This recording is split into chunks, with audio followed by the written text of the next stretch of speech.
Je bénis Dieu parce que Dieu, cette semaine, Dieu a encore amplifié encore des choses par rapport à là où Dieu veut nous amener. Le pouvoir de la paix pour accéder à tes bénédictions. Amen. Le pouvoir de la paix pour accéder à tes bénédictions. Nous allons lire toujours Genèse 26, 18 à 22. Genèse 26, 18 à 22. Genèse 26, 18 à 22. Je lis la parole du Seigneur.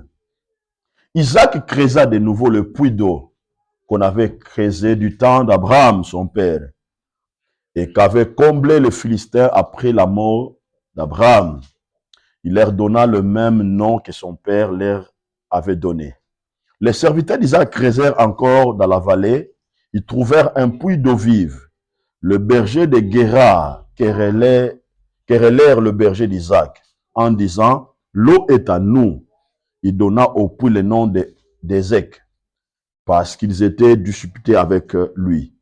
Ces serviteurs creusèrent un autre puits au sujet duquel on chercha aussi une querelle. Il appela Sitna. Il se transporta de là et creusa un autre puits pour lequel on ne chercha pas querelle. On l'appela Rehoboth, car, dit-il, l'Éternel nous a maintenant mis au large et nous prospérons dans le pays. Amen. J'aimerais vous dire, si Dieu est en train de nous parler comme ça, parce que Dieu nous aime. Alléluia. Si Dieu est en train de nous donner ces messages, parce qu'il voit quelque chose de glorieux dans l'avenir. Voilà pourquoi Dieu veut nous purifier. Il veut déjà nous sanctifier par rapport aux grandes choses qu'il a réservées pour nous. Alléluia. Voilà pourquoi, à chaque fois que Dieu nous parle, nous devons dire merci. Nous devons crier Alléluia. Parce que Dieu ne nous parle pas pour nous faire du mal. Mais Dieu, il nous parle pour nous amener à la perfection par rapport aux choses dont il a préparé pour nous. J'aimerais que lorsque nous venons dans la présence de Dieu, nous venons avec cette mentalité. Alléluia. Nous venons vraiment avec cette mentalité. J'aimerais vous dire quelque chose de fondamental ce matin. Vous savez, chaque chose qu'on vend dans le magasin, ça peut être le vêtement, ça peut être le sac, ça peut être, je sais que les voitures, on le voit dans des parkings. Chaque chose qu'on vend dans les magasins ou dans un parking, on met l'étiquette par les choses qu'on vend. Donc, chaque chose qu'on vend a une étiquette. Cette étiquette-là a pour rôle de montrer le prix de la chose qu'on a mis au marché ou de la chose qu'on a mis dans le magasin. Pour acheter ces choses, vous devez payer le prix ou le montant qui se trouve sur l'étiquette. Chaque chose dans ce monde a un prix. Alléluia. Chaque chose dans ce monde a un prix. Je répète, chaque chose dans ce monde a un prix. Il n'y a rien de gratuit sur la terre. Il n'y a rien de gratuit. Chaque chose a un prix. Pour posséder cette chose, tu dois payer un prix. Alléluia. Pour que ces choses-là te reviennent, tu dois payer un prix. Si tu ne payes pas le prix, tu ne dois pas avoir la chose. Tu ne dois pas posséder la chose. C'est pour ça que vous allez voir, il y a des gens dans la Bible, pour accéder aux dimensions élevées, ces gens-là ont payé le prix. Alléluia. Ont payé le prix. Rebecca, pour devenir la femme d'Isaac, elle avait payé un prix. Elle avait donné à Eliezer de l'eau et aux animaux ou aux chameaux qui étaient autour d'Eliezer. On voit le roi David, pour accéder à une autre dimension, il a payé le prix. Abraham, il a quitté son pays avec rien. Écoutez-moi très bien. Parce que beaucoup de gens pensent que lorsque Abraham il a quitté son père, sa patrie, il avait quitté avec la richesse. Non, non, non, non. Alléluia. Si il avait quitté avec la richesse, pourquoi Dieu va lui dire, quitte ta patrie, quitte ta maison et quitte tout, je te bénirai. C'est que Dieu voyait dans la vie d'Abraham, il n'y avait pas de bénédiction. Abraham, il a payé le prix de quitter sa patrie, de quitter sa maison, de tout abandonner. Chaque chose pour l'obtenir a un prix. Amen. A un prix. Si vous voulez acheter quelque chose en crédit, vous voulez acheter quelque chose en crédit, ok, tu dis, ok, moi, je vais prendre cette chose en crédit. Tu prends en crédit. Si vous arrêtez à payer, les intérêts vont commencer à faire quoi? À augmenter. Si vous ne payez toujours pas, les conséquences seront très grandes jusqu'à vous arracher la chose dont tu avais pris en crédit par des huissiers. Alléluia. Beaucoup de gens qui refusent de payer le prix dans leur vie, ces gens-là rencontrent toujours des conséquences négatives. Vous comprenez? Les gens qui refusent de payer le prix, ils veulent toujours prendre les choses en crédit. Et en refusant de payer le prix, les conséquences de leur vie est grande ou seront grandes. Alléluia. Nous avons bien aimé beaucoup de gens dans l'église. Ces gens-là, dans l'église, ils veulent prendre les choses sans payer un prix. Mais ils veulent prendre des choses en crédit. Alléluia. Ils ont pris le salut en crédit.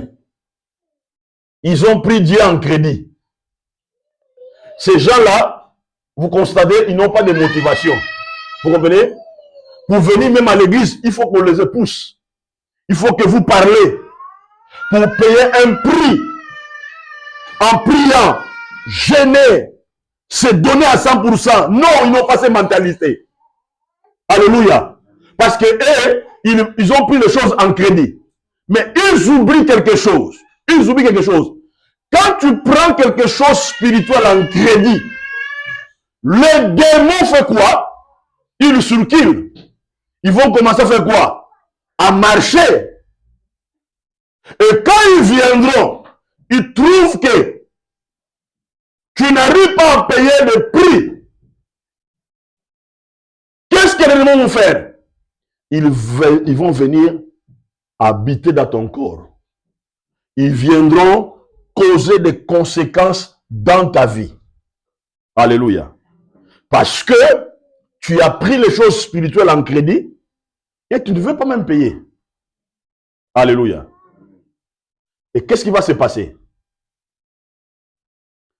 Les conséquences vont commencer à s'augmenter. Les conséquences vont commencer à s'augmenter. Et les conséquences vont commencer à s'augmenter. Jusqu'à ce que tu vas faire quoi? Tu vas perdre. Regardez cet homme dans la Bible. Dieu a donné des talents aux gens, n'est-ce pas? Il a donné 5, il a donné 2, et il a donné 1 à l'autre. Celui qui avait 2, il a fait quoi? Il a fructifié. Celui de 5, il a fait la même chose. Mais celui qui avait 1, il a pris ça en crédit. Amen. Il ne voulait pas payer le prix. Il a caché ça. Les intérêts ont commencé à faire quoi? À augmenter. Quand le maître est venu, qu'est-ce que le maître a fait? Il a dit arrachez le tout, prends tout. J'aime Jésus, c'est ce que Jésus avait dit. Hein? Il a dit il fallait prendre mon talent, le mettre quoi? Dans la banque, afin que la puisse commencer à faire quoi? à se multiplier. Mais toi, tu as pris ça et tu as caché ça. Frère, ma soeur, la réussite est pour les gens qui paient le prix. Ça fait des années. Ça fait des années. Je ne sais pas pourquoi Dieu m'a connu cette direction. Ça fait des années, j'ai lu l'histoire de Anne. Mais il y avait quelque chose que je ne comprenais pas. Quelque chose que je ne comprenais pas. Je priais toujours sur ça, que Dieu m'éclaire un peu beaucoup. Quand vous lisez l'histoire, la Bible déclare, ce n'est pas le diable qui avait rendu Anne stérile. Vous comprenez? Ce n'est pas le diable. Mais c'est Dieu qui a rendu Anne stérile. Mais ce point-là m'a toujours tourmenté.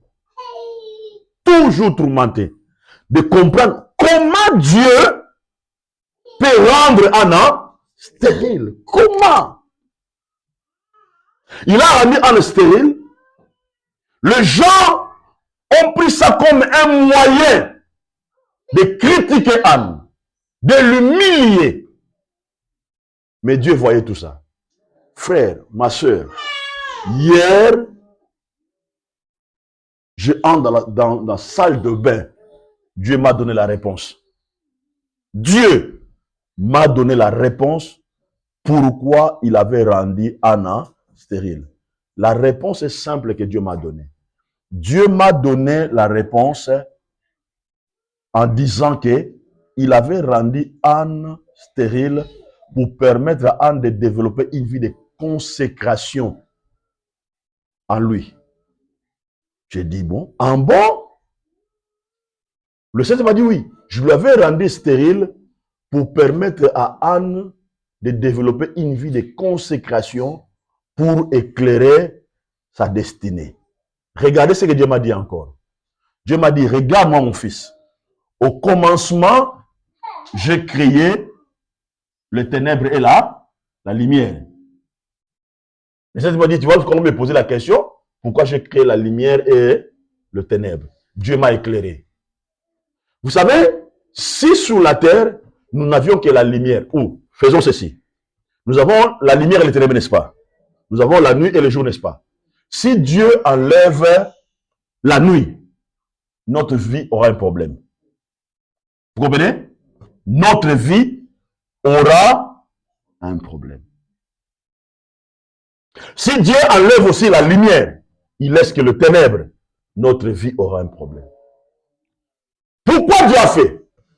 Dieu a créé le ténèbre et la lumière pour que l'homme puisse comprendre que le ténèbre est important, la lumière aussi est importante. Vous comprenez? Parce que si tu ne comprends pas que la lumière est importante, bien aimé, tu vas taper beaucoup de, tu vas suivre les mauvaises directions. Donc tu dois comprendre que le ténèbre est important, la lumière aussi est importante. Maintenant, lorsque tu comprends que le ténèbre est important, tu chercheras la lumière. Le ténèbre représente le problème. Le ténèbre représente les difficultés. Le ténèbre représente les épreuves. Le ténèbre représente beaucoup de choses. Or, Dieu permet le ténèbre dans notre vie pour que nous puissions comprendre que la lumière est importante. Je vais aller encore plus loin. Pourquoi, lorsqu'on est malade, à ce moment-là, on comprend que la bonne santé est importante? Vous comprenez? Quand tu es malade, à ce moment-là, tu vas comprendre que la bonne santé est importante. Qu'est-ce que tu vas faire? Tu t'engageras à chercher le moyen pour retrouver la bonne santé. Parce que la bonne santé est quoi? Est important.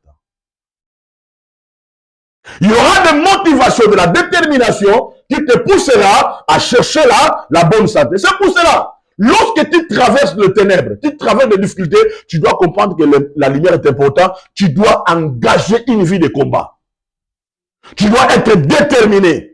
Certaines choses que Dieu permet arrivent dans notre vie, c'est pour nous préparer, c'est pour nous faire passer dans l'école, pour que nous puissions comprendre que non, je dois payer un prix, je dois me consacrer, je dois me battre, parce que Dieu prépare quelque chose de glorieux pour moi. Dieu prépare quelque chose de grand pour moi. Alléluia. Malheureusement, beaucoup de gens ne comprennent pas. Bien aimé, il n'y a rien de gratuit. Il n'y a rien de gratuit. La seule chose de gratuit que Dieu nous a donné, c'est le salut. Il nous a donné le salut. Mais le salut dont Dieu nous a donné, il nous a donné ça non pour que nous puissions prendre ça à la légère, mais pour que nous puissions le travailler. Vous comprenez? Parce que la Bible déclare, celui qui persévérera jusqu'à la fin, il va obtenir quoi? Le salut. Alléluia. C'est pour cela, vous vous souvenez, une fois Dieu m'a dit, je ne sais pas si cette année, au début, Dieu m'avait dit de ne pas focaliser mon regard sur les gens, mais sur lui. Vous vous souvenez de ça? Dieu m'avait dit même, lorsque les gens dysfonctionnent, que je ne me focalise pas mon regard, que je me focalise mon regard d'abord sur lui. Et Dieu a travaillé ça dans ma vie. Dieu a travaillé ça dans ma vie.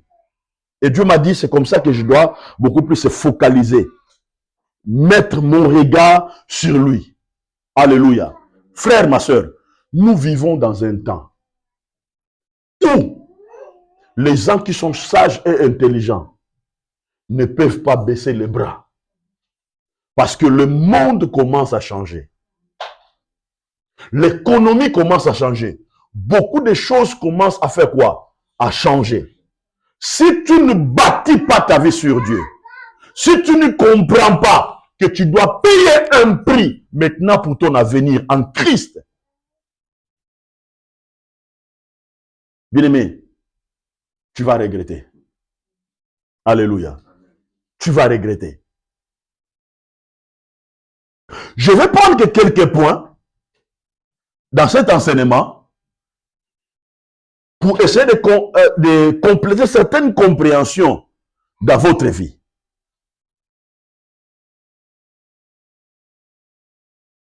Les gens qui atteignent le sommet sont les gens qui traversent plusieurs obstacles. Amen. Les gens qui atteignent le sommet sont les gens qui traversent plusieurs obstacles. Dans notre vie, bien-aimée, pendant que tu veux aller là, tu dois savoir que tu rencontreras toujours des obstacles. Amen. Isaac a rencontré ce problème. Son père lui avait laissé l'héritage. Et cet héritage-là devait être gardé. Non seulement pour Isaac, mais pour des générations à venir. Le problème, c'est quoi? Les Philistins ont venu, ils ont bouché cet héritage-là. L'eau qui devait continuer à couler, l'eau s'est fait quoi? L'eau s'est arrêtée. L'eau ne coulait plus. Le diable fera tout de combattre l'héritage que Dieu t'a donné en Christ. Il fera tout possible de combattre. Pour faire quoi? Pour boucher l'héritage que Dieu t'a donné en Christ. C'est ça la mission du diable. Mais les gens qui comprennent le pourquoi de leur mission et la raison de l'héritage qui leur a été donné, ce sont les gens qui se battent contre les Philistins. Vous comprenez? Ce sont les gens qui se battent contre les Philistins. Ce sont les gens qui font tout possible de creuser le trou de leur héritage pour faire sortir l'eau qui a été bouchée. Alléluia. Bien-aimé, dans la pluie qui est bouchée, il y a encore l'eau qui est à l'intérieur. Mais l'eau ne sortira pas si tu n'arrives pas à faire quoi? À déboucher. Amen. Le trou qui a été bouché par l'ennemi. J'aimerais te dire une chose. Dans ton puits, il y a encore la bénédiction. Je répète, dans ton puits, il y a encore la bénédiction. Je répète, dans ton puits, il y a encore la bénédiction. Le problème, tu dois creuser. N'ayez pas peur de la taille de l'ennemi. Parce que les Philistins sont des géants. La Bible déclare, celui qui est à nous est plus grand que celui qui est dans le monde. Tu dois avoir le courage de creuser sur ton puits. Parce que la naissance de la réussite commence dans la profondeur et non sur la surface. Lorsque Isaac est venu et ses serviteurs, ils ont vu que le puits a été bouché, n'est-ce pas? Donc cela veut dire les choses étaient revenues dans la normale, dans la normale. La surface avait plus place. Mais lorsque Isaac arrive, Isaac avait la foi de trouver l'eau dans la profondeur. Il avait la foi de trouver l'eau. Amen. Bien-aimé, il ne faut jamais avoir la vision seulement de regarder la surface. Dans le ténèbre, tu dois voir la lumière. Tu dois développer la capacité de creuser dans la profondeur. C'est ça la vision que tu dois avoir. Parce que la surface cache l'eau dans la profondeur. Elle cache la bénédiction dont Dieu a préparé pour toi. Le problème cache les bénédictions dont Dieu a préparé pour toi. La surface est une partie extérieure, aspect extérieur, ou la surface de la terre. La surface, c'est une partie extérieure qui limite l'esprit humain. La surface représente une vie sans but ou une vie improductive. Alléluia. Vous savez, je vous avais dit que l'homme ne marche pas sous la terre, mais l'homme, il marche sur la surface. Mais ceux qui ont la vision, ne marchent pas dans la vision de la surface, mais ils marchent avec la vision de la profondeur au niveau de leur esprit. Pourquoi Isaac, il avait pris la décision? Pourquoi il avait la foi de trouver l'eau? Parce que Isaac connaissait la véritable puissance de la réussite. Que celle-ci, elle commence dans la vision de la profondeur. Nous devons développer la capacité de creuser le problème. Amen. Quand le problème est là, ne croise pas les bras. Tu dois creuser le problème. Tu dois approfondir et élargir ta connaissance. Les gens qui creusent, ce sont les gens qui élargissent leur connaissance. Ils poussent leur connaissance plus loin. Ils se posent des questions. Ils élargissent leur connaissance. Alléluia. Ce sont des gens que Dieu a besoin dans l'église. Quand tu élargis ta connaissance, bien aimé, ton esprit sera éclairé pour trouver des clés nécessaires pour résoudre les problèmes qui sont autour de toi. Élargir ta connaissance, approfondir ta connaissance. Approfondir signifie creuser pour aller plus loin vers les fonds. Ce sont la dimension dont Dieu veut que nous puissions avoir. Alléluia. Pourquoi? Parce que Dieu a mis en vous sa lumière, afin que vous puissiez manifester cette lumière dans le monde. Dieu a mis en vous sa lumière, afin que vous puissiez manifester cette lumière dans le monde. Alléluia. Je vous avais dit le dimanche passé, ce qui change votre vie, ce n'est pas l'information. Amen. Ce n'est pas seulement l'information qui change votre vie, mais c'est l'action que vous amenez ou vous activez sur l'information que vous avez. C'est là qui change votre vie. Ce qui change, les gens qui changent le monde, ce ne sont pas seulement les gens qui ont l'information, mais ce sont les gens qui agissent. Alléluia. Ce sont les gens qui entrent en action par rapport aux informations qu'ils ont. Beaucoup de gens bien-aimés sont dans les tombeaux avec les informations. Alléluia. Ils sont dans les tombeaux avec les informations. Pourquoi? Parce qu'ils n'ont pas amené une vie d'action pour réaliser les choses. Alléluia. Mais vous allez voir, il y a des hommes puissants dans la Bible. Ils avaient des formations. Ils sont morts, mais en laissant les actions puissantes. Qui aujourd'hui, nous continuons à voir ça comme l'exemple de la réussite. Tout à l'heure, je vais vous parler de Anne. Je vous ai parlé de David, de Jacob, d'Élie, Élisée, de Josué, de Moïse. Et regardez des hommes comme de Bill Gates ou de Steve Jobs. Ce sont des gens qui avaient des informations, n'est-ce pas? Ils avaient des informations. Mais dans les informations qu'ils avaient, ils ont amené une vie d'action. Steve Jobs n'est pas là. Mais son action face à l'information continue à faire quoi? À influencer le monde. À influencer le monde de la technologie. Ne gardez pas les informations que tu reçois.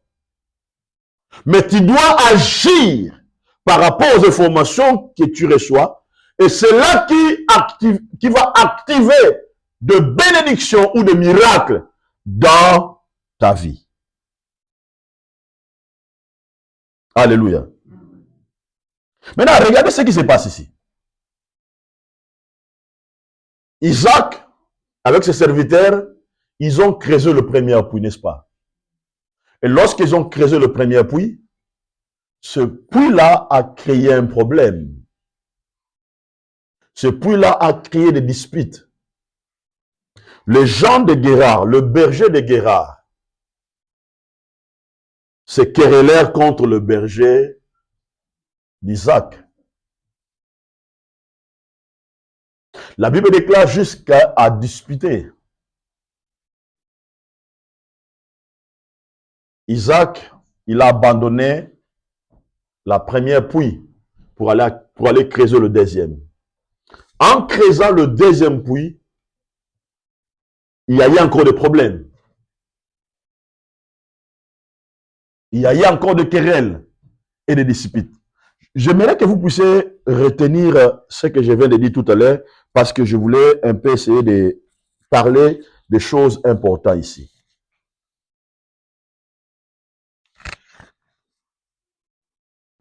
Je ne veux pas revenir sur certaines choses que j'ai dit dimanche passé, mais j'aimerais rajouter certaines choses ici importantes.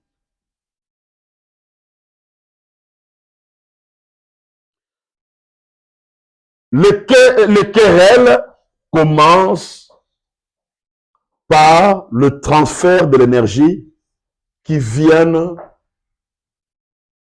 de notre cœur.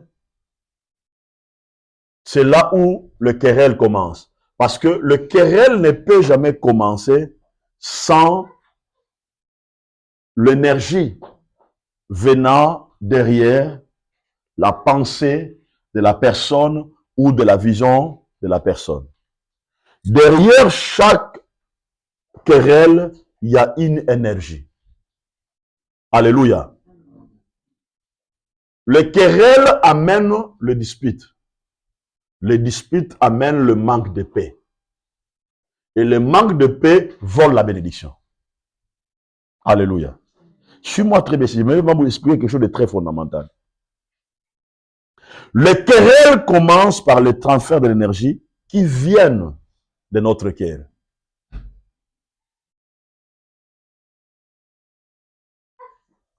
Regardez, quand nous prions, nous ne transmettons pas seulement les paroles vers Dieu, mais nous transmettons les énergies venant de notre cœur. Ok? Maintenant, quand quelqu'un se met dans un état de querelle, le querelle amène le dispute. Et derrière le dispute, il y a ce qu'on appelle l'esprit de colère. Je vous dis que le querelle vient par une énergie qui se crée au niveau de notre cœur.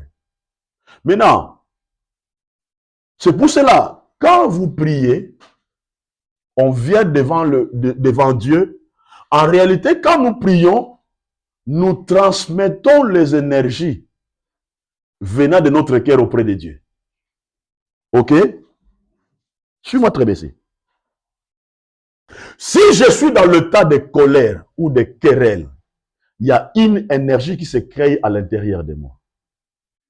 Si je ne mets pas la paix dans mon cœur, quand je lève mes mains, je prie.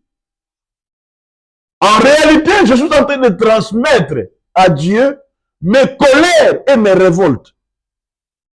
Parce que à moi, il n'y a pas la paix. Il y a une énergie qui est libérée dans mon cœur.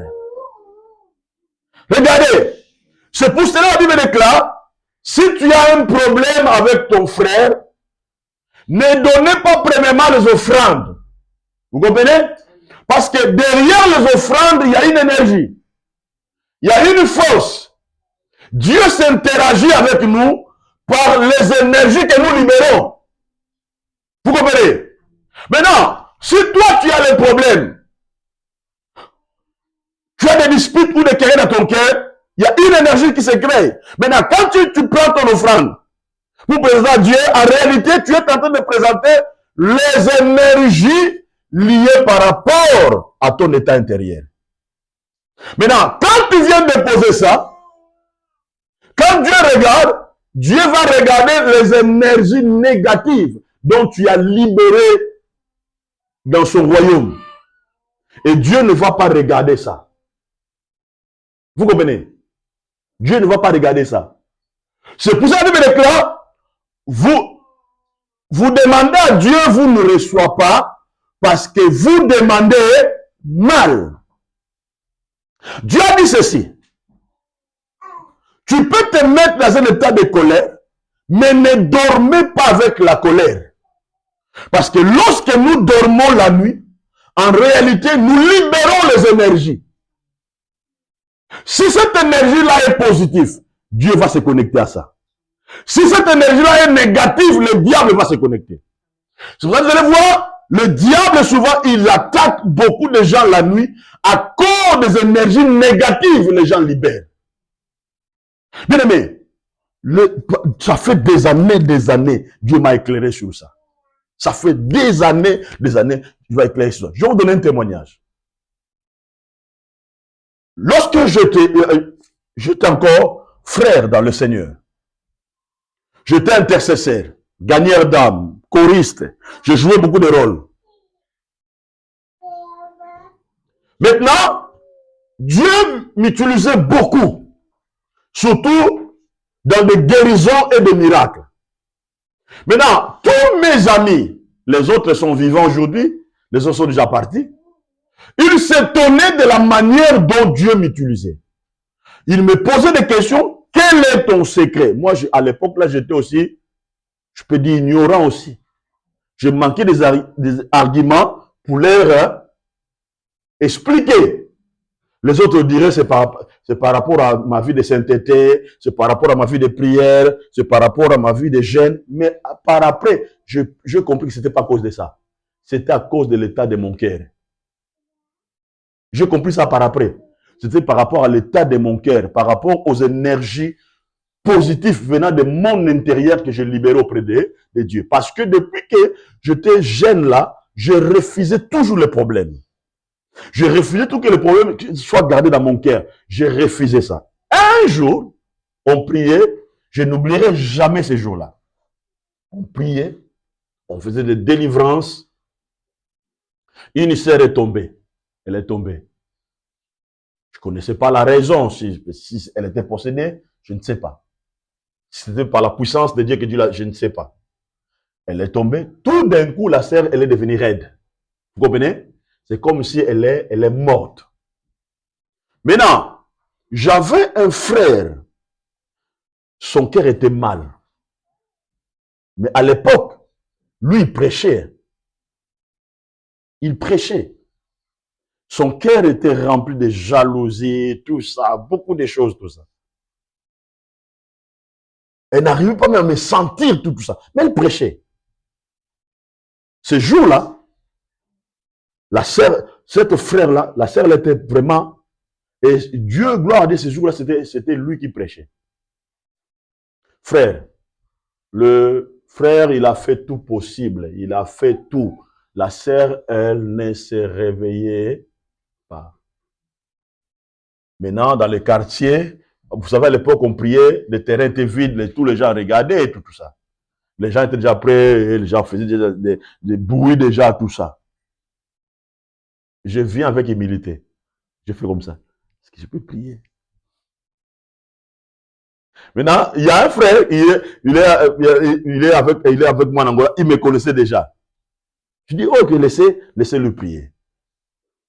Je n'ai pas dit beaucoup de mots. Je dis seulement, dans le nom puissant de Jésus-Christ, que ton esprit revienne à toi. La sœur, elle s'est mise debout. Tout le monde a acclamé. Tout le monde a glorifié Dieu. Mais le frère là, directement, il est sorti, il est parti. Je vous dis, jusqu'à maintenant, je ne connais même pas son histoire. Je ne connais pas là où il est parti. J'avais essayé de poser la question à un berger que j'ai rencontré quand j'étais prêché quelque part en Afrique. Son histoire a été effacée. Effacée. Pourquoi? Parce que lorsque nous prions Dieu, nous libérons les énergies par rapport à notre état intérieur. Vous comprenez? C'est à partir de cette énergie-là que nous communiquons avec Dieu. C'est pour cela que la Bible déclare, on va lire ça. Lisons un peu, lisons ce passage biblique. C'est vraiment important. Lisons ça.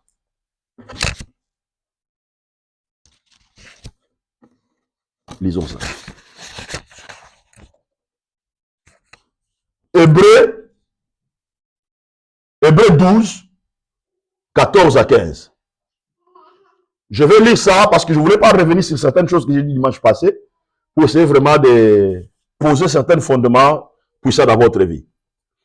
Je lis la parole du Seigneur. Recherchez la paix avec tous et la sanctification, sans laquelle personne ne verra le Seigneur.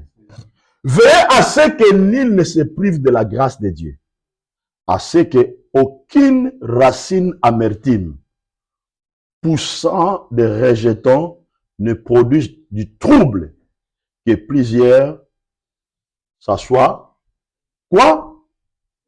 Infectés. Maintenant, suis-moi très bien. La Bible dit ceci, recherchez la paix. Amen. Si la Bible met quelque chose en première position, c'est que ces choses-là est important.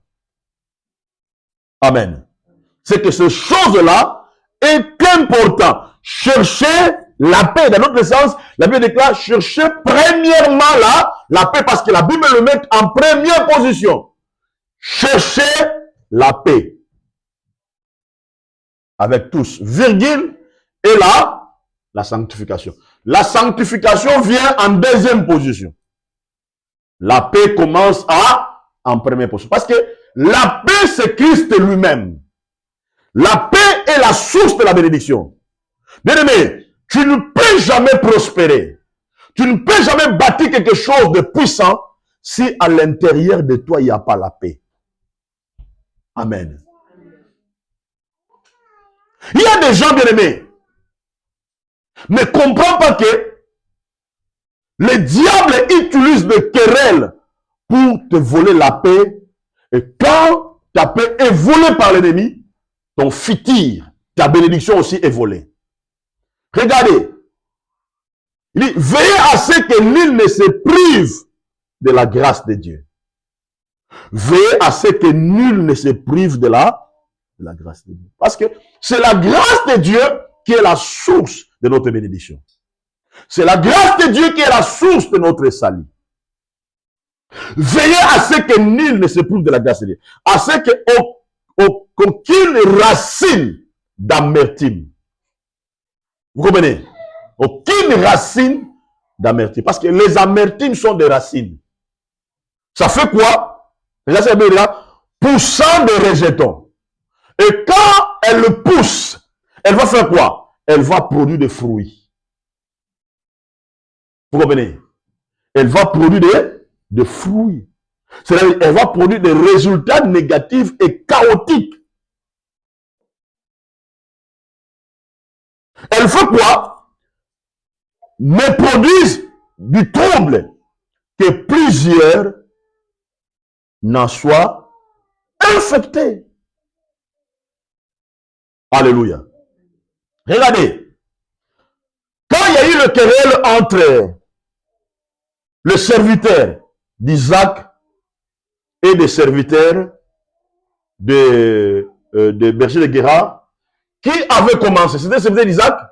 Non. C'était le serviteur de Guérard qui ont fait quoi? Qui ont commencé. Vous savez, lorsque quelqu'un est impacté par les énergies négatives, tu peux dire que tu es sain. Tu peux dire que tu es bon, mais si tu n'es pas sage, il peut te faire transférer son énergie négative pour que toi aussi tu opères dans cette énergie négative. Alléluia. Tu peux dire, ah, j'avais pas la vie de discipliner, hein. C'était pas mon choix, tout ça, mais comment je me suis laissé à ça? Parce que son énergie négative a fait quoi? Il t'a impacté. Alléluia. Vous allez voir, dans le troisième puits, quelque chose va se passer. Isaac a fait quoi? Isaac se transporta. Vous comprenez? Quand on dit se transporta, cela veut dire il s'est déconnecté pour entrer dans notre dimension. Et dans cette dimension-là, c'était une dimension de paix. Vous comprenez? Et c'est de là où ils vont trouver l'eau dans le puits. Ils donnent ça le nom de Rehoboth. L'Éternel nous a mis au large et dit l'Éternel nous bénira d'aller dans le pays. Dieu ne nous bénit pas dans des troubles et dans des querelles. Dieu, il nous bénit dans la paix. Alléluia. Dans la paix. Lorsqu'un projet, une vision est dirigée par des querelles, cette vision va aller vers la mort. Lisons Proverbe 21, verset 9. Proverbe 21, verset 9. Je vais vous donner deux versets. Je lis la parole du Seigneur. Proverbe 21, verset 9. Mieux vaut habiter à l'angle d'un toit que de partager la demeure d'une femme querelleuse. Ici, la femme représente l'Église. Amen. La femme ici représente l'Église. Vous et moi, nous sommes l'Église. Et Jésus représente qui? Il représente l'époux. Vous comprenez? La Bible dit ceci. Mieux vaut habiter à l'angle d'un toit que de partager la demeure avec une femme querelleuse. Alléluia.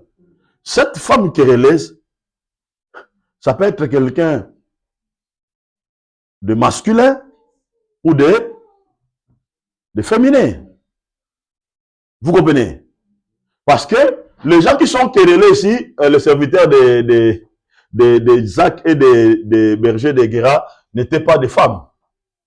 Ils étaient des hommes. Vous comprenez? Maintenant, normalement, bibliquement parlant, le querelle et les disputes sont considérés comme un acte de l'infidélité devant Dieu. Pourquoi? Ça crée des troubles et ça crée des divisions. Maintenant, normalement, Dieu ne partage pas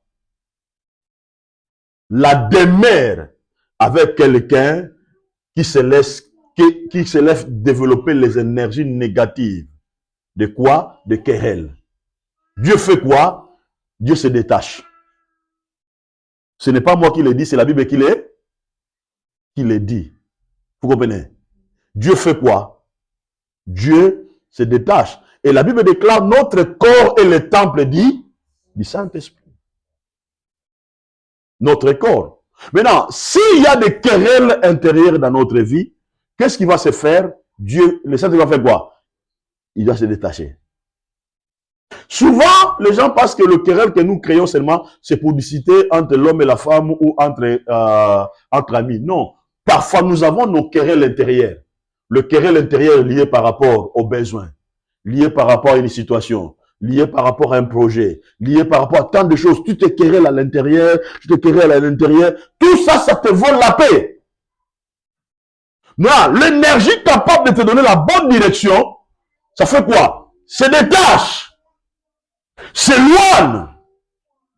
Alléluia. S'éloigne. Et maintenant, quand cette force-là te lâche, c'est pour cela, c'est là où la personne dit, je me sens vide. Vous n'avez pas déjà entendu ça? Quelqu'un dise, je me sens vide, ça c'est un. Deuxième chose, la personne se sent épuisée. Est-ce que quelqu'un qui est épuisé, il peut encore faire des efforts? Il ne peut pas faire les efforts. Amen. C'est pour cela, dans le mariage ou dans les relations ou dans l'église, nous devons toujours éviter des choses qui peuvent amener des querelles. Amen. Nous devons éviter ça. C'est pour cela que je suis un peu très rigoureux dans l'église. Si j'attrape quelqu'un est en train de critiquer son frère, sa sœur, là, je ne supporte pas. Vous comprenez? Je ne supporte pas. Au lieu de critiquer ton frère et ta sœur, prie pour lui. Prie pour elle. Tu pries. Amen. Tu pries pour lui. Parce qu'il y a des gens bien-aimés qui ne contrôlent pas leur bouche. Ils ne savent pas que sa bouche peut être la source de querelles et de disputes.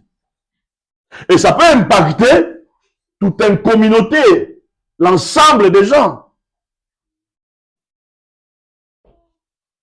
Dans l'église ici, nous tous, nous sommes des stars. Vous comprenez? Je bénis Dieu ici parce que ici, on ne se regarde pas. Tu t'habilles bien, on dit gloire à Dieu. Tu t'habilles moins cher, on dit gloire à Dieu. Amen. Nous ne sommes pas définis par rapport au matériel. Mais nous laissons le Saint-Esprit pour faire quoi? Guider notre vie. Alléluia. Parce que la paix nous permet à accéder à des bénédictions dont Dieu a prévu pour nous. Lisons l'autre verset. Proverbe 21, verset 19.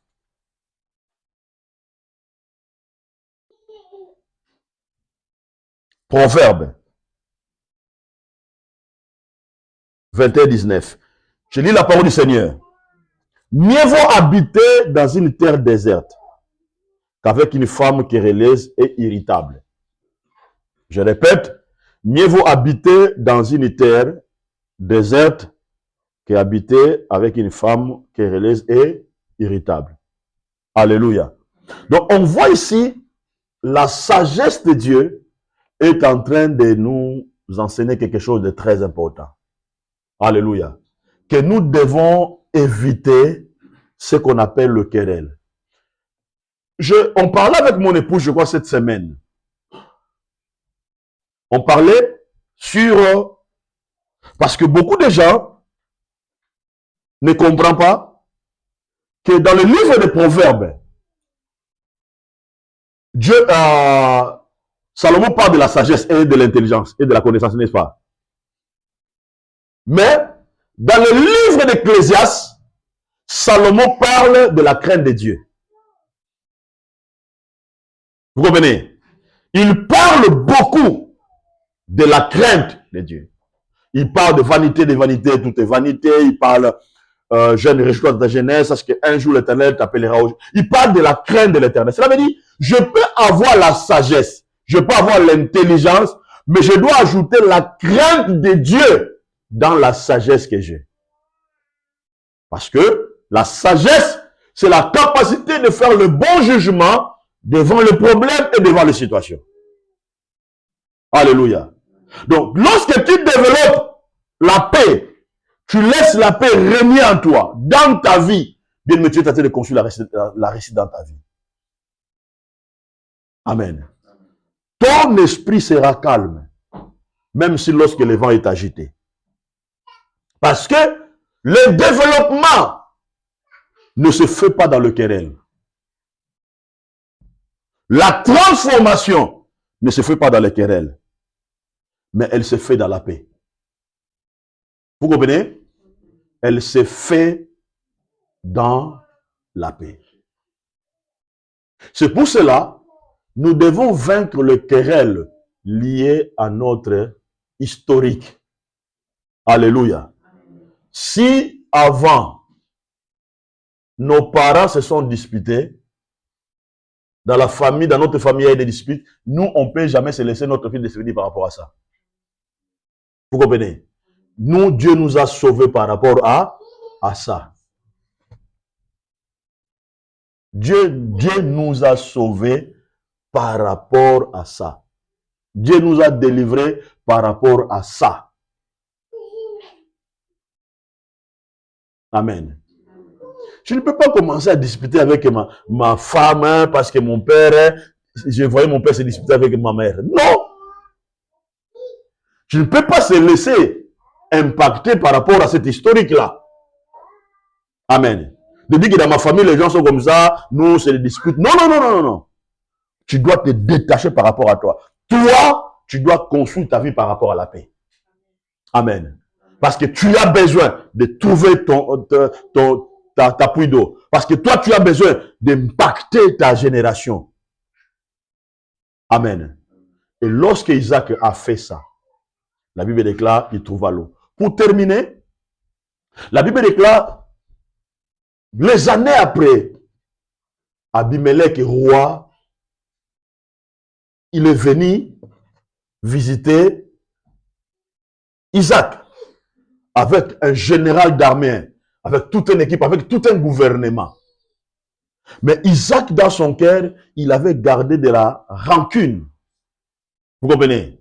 À cause de ce que le roi Abimelech lui avait fait. Parce que quand Isaac était devenu très puissant, on lui a chassé du pays. On lui a dit qu'il était trop puissant pour nous. Et en partant, je pense qu'Isaac, il avait des projets, il avait des opportunités, il avait des choses dont il avait perdu. Il est parti avec ces choses-là. Mais Abimelech, il va lui dire, Isaac a dit, mais pourquoi vous êtes venu me voir? Vous m'avez chassé, n'est-ce pas? Vous m'avez mis dehors, n'est-ce pas? Abimelech va corriger Isaac. Il dit, non, non, non, non. On t'avait mis dehors avec la paix. On ne t'avait pas fait quelque chose de mal. Amen. Dans d'autres sens, Abimelech avait appris que Isaac était devenu encore très puissant par rapport à avant. Et lorsqu'il arrive, Abimelech va faire une alliance de paix avec Isaac. Mais pendant ce temps-là, le quatrième puits a été creusé, mais il n'y avait pas encore de l'eau. Mais lorsque Isaac a fait la paix avec Abimelech, avec le général qui était là, lorsqu'ils sont séparés avec la paix, ils ont construit une structure de paix. En partant, la Bible déclare, l'eau est sortie. Amen. Bien-aimé, la paix peut ouvrir de grandes portes d'avenir. La paix peut ouvrir de grandes portes d'avenir. La paix que tu as dans ton cœur, Dieu peut te donner même la victoire en face de tes ennemis. Dieu peut te rendre supérieur par rapport avec tes ennemis. C'est pour cela que nous devons bien aimer chercher la paix dans notre vie. Établir la paix dans notre vie. La paix, c'est quoi? La paix, c'est l'absence d'oublier le problème, mais de reconnaître que Dieu est la solution. Vous comprenez? Je me souviens, il y a un principe, moi et mon épouse, lorsque nous montons dans notre lit pour dormir, nous ne montons pas avec les problèmes. Hier, elle-même m'a rappelé, elle voulait parler d'un problème. J'ai oublié. Dans notre lit, on ne parle pas de problèmes. On parle des solutions. J'ai rigolé. Amen. Donc, nous ne montons pas, même si nous manquons l'argent, même si nous manquons quelque chose, même si ça ne va pas, nous ne montons pas dans notre lit avec de telles pensées. Nous montons dans notre lit en glorifiant le Seigneur. Allez, Seigneur, merci. Tu es Jéhovah Jireh et le pourvoyeur. Nous croyons que tu es le Dieu capable. À une époque, je disais, quand je sors du travail ou je sors de l'église, j'ai oublié tous les problèmes. Vous comprenez? Je rentre chez moi avec la La paix, parce que la paix est la source des problèmes et la source des miracles. Parce que la paix nous ouvre les horizons, nous ouvre l'esprit, nous éclaire tout ça, te permet de voir les choses dans le bon sens. Amen. Te permet de voir les choses dans le bon sens. Dieu veut que nous puissions construire la paix dans notre vie. Amen. C'est ça ce que Dieu veut dans notre vie. Bien aimé, tout ce que tu vas bâtir dans ta vie, bâtis ça avec la paix. Bâtis ça avec la paix. Même s'il y a un problème, bien aimé, gérez ça avec la paix. Amen. Gérez ça avec la paix. Les héros sont les gens qui meurent avec la paix. Amen. Sont les gens qui laissent la paix. La Bible déclare, ceux qui sèment le vent récoltent le vent. Ceux qui sèment le trouble récoltent le trouble. Ceux qui sèment la paix récoltent la paix. Que le bon Dieu vous bénisse.